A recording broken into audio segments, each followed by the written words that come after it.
Hello students, welcome to my channel All MA English Literature Videos with Meenal Joshi. आज हम विजय तेंदुलकर की बहुत ही फेमस एक प्ले है कन्यादान, उसके बारे में पढ़ेंगे। कन्यादान 1983 को मराठी लैंग्वेज में लिखा गया था। ये एक कंट्रोवर्शियल प्ले है। आज तक जितने भी प्ले लिखे हैं तेंदुलकर जी ने, उसमें से जो सबसे ज़्यादा कंट्रोवर्सी में जो रहा है वो यही प्ले है। इसी प्ले के लिए उनको एक, जब वो कहीं भाषण देने गए थे दलित वर्ग के ऊपर, तो उनको जूते या फिर चप्पल से किसी दलित वर्ग के एक मेंबर ने मारा था। तो आइए हम सबसे पहले विजय तेंदुलकर जी के बारे में जान लेते हैं। उनका जन्म 6 जनवरी 1928 को कोल्हापुर में हुआ था और उनकी मृत्यु 19 मई 2008 को पुणे में हुई थी। वह एक ऐसे राइटर थे जिन्होंने 6 साल की उम्र में ही पहली अपनी कहानी लिखी थी और उन्होंने लिखना शुरू कर दिया था। उनका पूरा नाम विजय धोड़ोपंत तेंदुलकर था। उनको फिल्म मंथन में फिल्म फेयर अवार्ड भी मिला हुआ है 1977 को, नेशनल फिल्म फेयर अवार्ड, और उनको पद्म भूषण भी मिला हुआ है 1984 में। इसी के साथ ही साथ महाराष्ट्र गौरव सम्मान और कालिदास सम्मान भी उनको प्राप्त हुआ है 1999 में। दोस्तों, जो ये प्ले है कन्यादान, इसी के लिए उन्हें सरस्वती सम्मान भी दिया गया था। जो मैं आपको बता रही थी कि एक दलित सम्मेलन में उन पर जूता फेंका गया था। क्यों? क्योंकि ये जो प्ले उन्होंने लिखा है ये एक कंट्रोवर्शियल प्ले रहा है और बहुत से क्रिटिक्स ने इनके इस प्ले की आलोचना भी की, कुछ ने बहुत ही ज़्यादा प्रशंसा भी की है।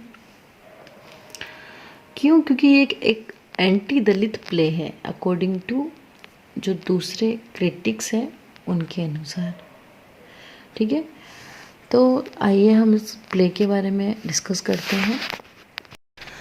यहाँ पर हमें जो 2 मेन कैरेक्टर है उनके बारे में पता लगेगा। सबसे पहले ज्योति, जो एक अपर क्लास फैमिली से बिलोंग करती है, वो प्रोटागोनिस्ट है इस प्ले की।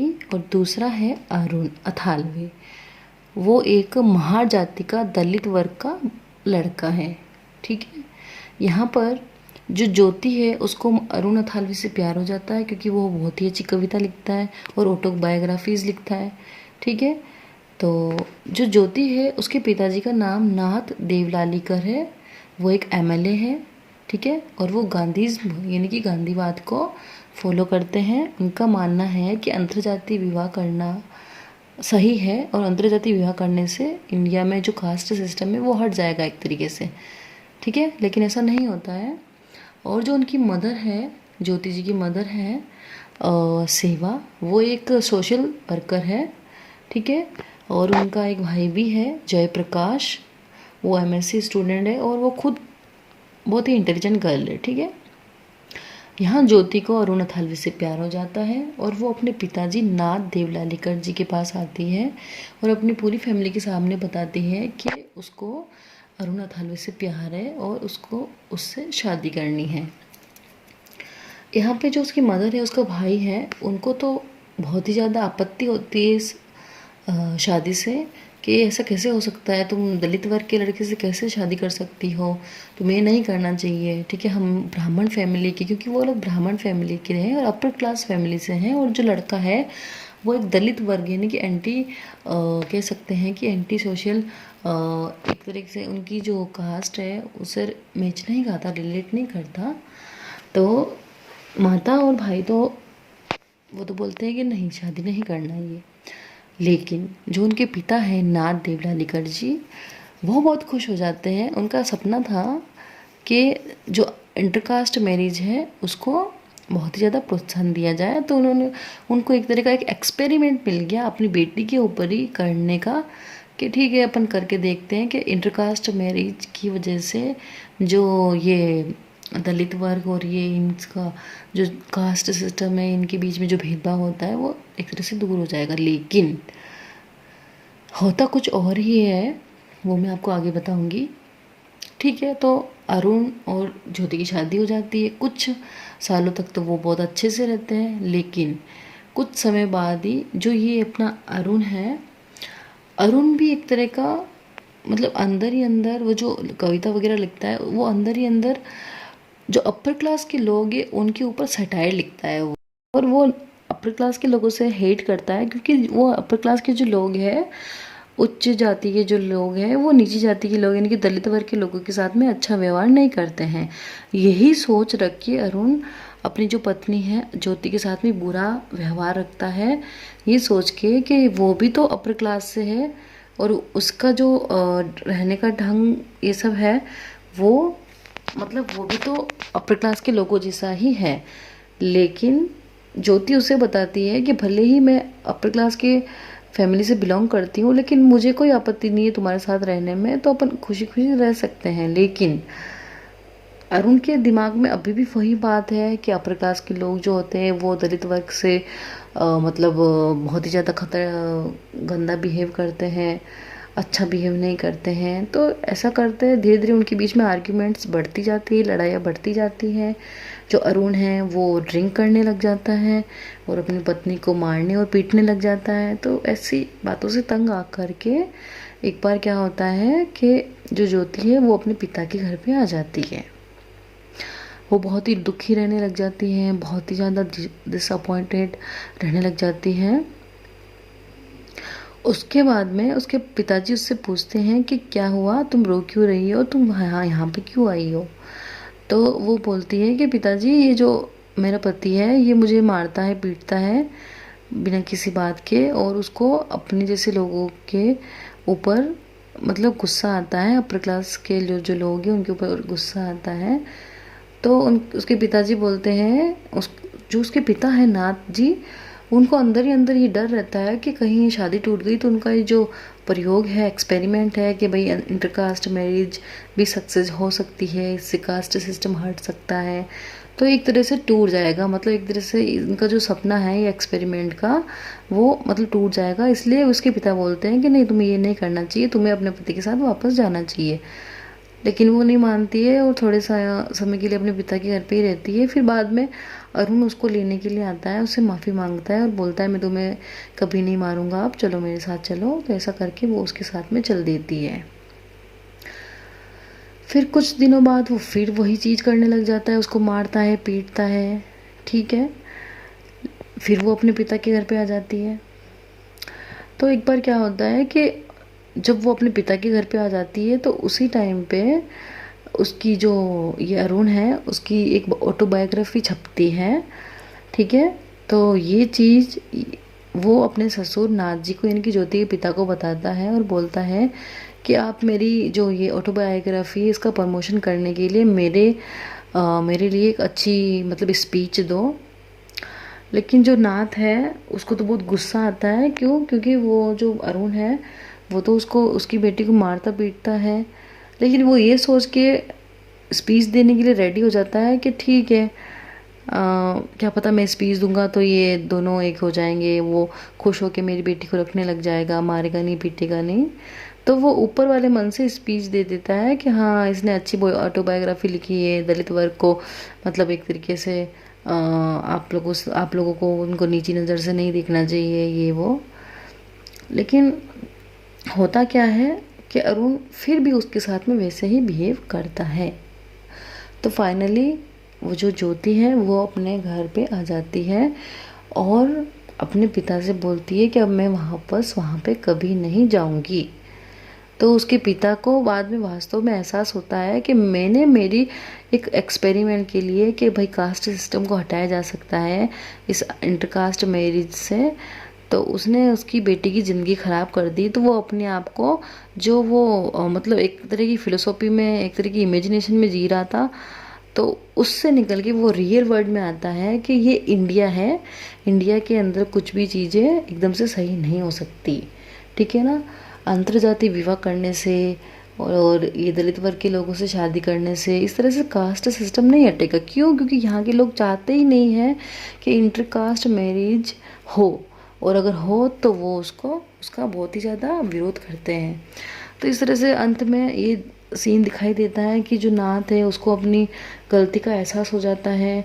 वो अरुण को और उनको बोल देता है तुम मेरे घर पे कभी मत आना। और जो ज्योति है वो अपना घर छोड़ के, अपने पिता का घर भी छोड़ के और अपने पति का घर भी छोड़ के हमेशा हमेशा के लिए चली जाती है। और वो बोलती है कि पिताजी मैं एक अनटचेबल गर्ल हूँ, यानी कि मैं एक दलित वर्ग की लड़की बन चुकी हूँ, क्योंकि मेरी शादी एक दलित वर्ग के लड़के से हुई है, तो आप मुझे हाथ मत लगाइए और ना ही मुझे इस घर में रहने दीजिए, मुझे जाने दीजिए, मैं इस घर में वापस कभी भी अब नहीं आऊँगी। ठीक है। और ये क्वेश्चन छोड़ के वो चली जाती है कि क्या अरुण और ज्योति का कभी मिलना होगा वापस, और उसका आंसर यही मिलता है हमें कि वो दोनों वापस अब एक कभी नहीं होंगे। क्यों? क्योंकि ये एक तरह की मतलब सटायर है अपने इंडियन कल्चर पे, इंडियन कास्ट सिस्टम के ऊपर, कि अपर क्लास के लोग ही वो हमेशा ही दलित वर्ग के लोगों को, SC ST वालों लोगों को, या फिर कह सकते हैं कि नीचे क्लास के जो लोग हैं उनको हमेशा से ही दबाते आए हैं, दबाते रहेंगे। ठीक है। प्लीज़ आप इस कमेंट को जो मैं ये प्ले है इसको ट्रांसलेट कर रही हूँ हिंदी में, इसको आप पर्सनली मत लेना, लेकिन जो कल प्ले के अंदर बताया गया है वही मैं आपको बता रही हूँ। ठीक है। तो यहाँ पे क्वेश्चन ये बनता है कि इंडिया के अंदर तो कास्ट सिस्टम है वो कभी भी हट नहीं सकता, तो फिर ये जो ऐसे है टू से ये प्ले है ये क्यों लिखा गया था? ये इसीलिए लिखा गया था कि जब भारत के अंदर ये दलित वर्ग और ये अपर क्लास के वर्ग के बीच में एक दूसरे को बीच में ये इस तरह की बातें हो गई थी कि मतलब अब लोअर क्लास के लोगों को ज़्यादा सुख सुविधा नहीं मिल रही थी, उनको किसी भी क्षेत्र में आगे बढ़ने का मौका नहीं मिल रहा था, तब जाके ये इंटरकास्ट मैरिज का इस तरह की बातें सामने आई। तब तेंदुलकर उस टाइम पे एक कंट्रोवर्शियल प्ले लिखना चाहते थे, तो उन्होंने ये कन्यादान प्ले जो है लिखा, और ये एक तरह का बहुत ही सक्सेसफुल उनका प्ले था। इसी प्ले के लिए उनको सरस्वती सम्मान भी मिला था। लेकिन मैंने आपको बताया उनको इसी प्ले के लिए उनको एक 1988 में एक सभा हुई थी, दलित सम्मेलन हुआ था।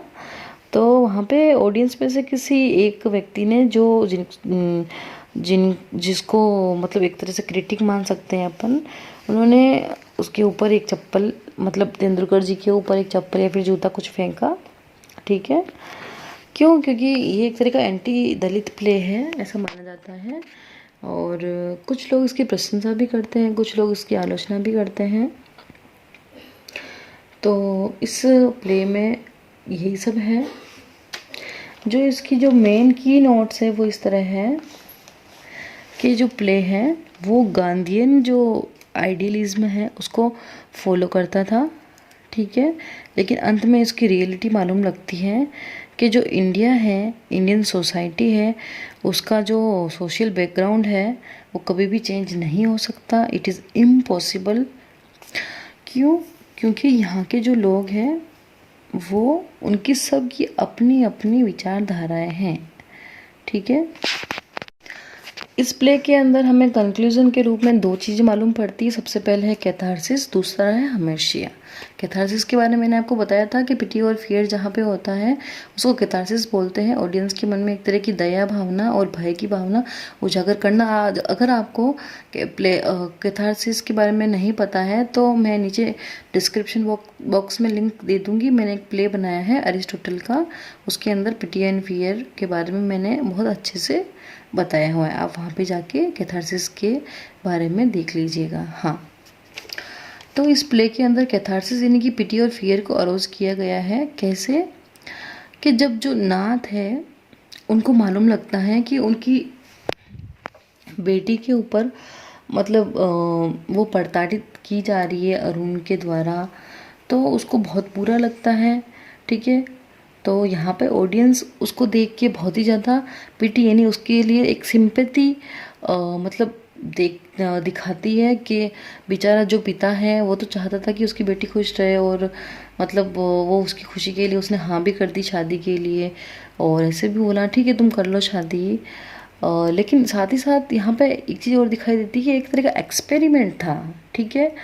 तो लोग लोगों ने जब इस प्ले को देखा कि भाई इंटरकास्ट मैरिज के बाद में किस तरह से मतलब एक दलित वर्ग के लड़के ने एक अपर क्लास की लड़की को के साथ मारपीट की, उसको इवन जब वो प्रेग्नेंट थी, मैं आपको ये बात बताना भूल गई, वो प्रेग्नेंट थी तब भी उसको उसके पति के द्वारा मारा गया, उसके पेट पे इवन लात भी मारी गई, ठीक है, उसको घर से बाहर निकाल दिया गया।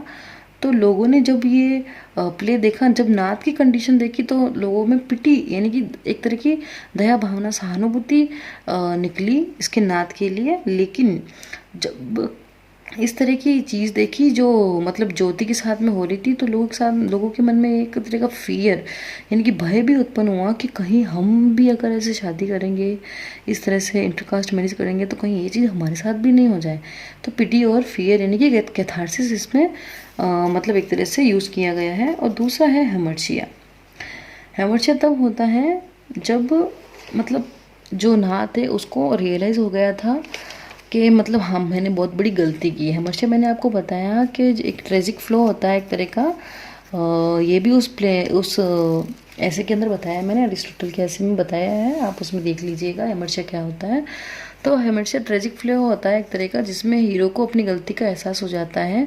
तो यहाँ नाथ को भी अपनी गलती का एहसास हुआ कि उसने शादी करा के बहुत बड़ी गलती करी। वो चाहता तो अपनी बेटी को समझा सकता था, जो सिर्फ 2 महीने हुए थे, अभी अभी अरुण से मिली थी और उसने हाँ बोल दिया शादी करने को। चाहता तो वो समझा सकता था कि नहीं तुम्हें शादी नहीं करनी है इससे, लेकिन एक तरह से फिर उसको अपनी गलती का एहसास हो जाता है। यहाँ हेमर्शिया अरोज होती है, ठीक है। तो thanks for watching my video. अगर आपको अच्छा लगे तो please like share and comment कीजिएगा। Thank you.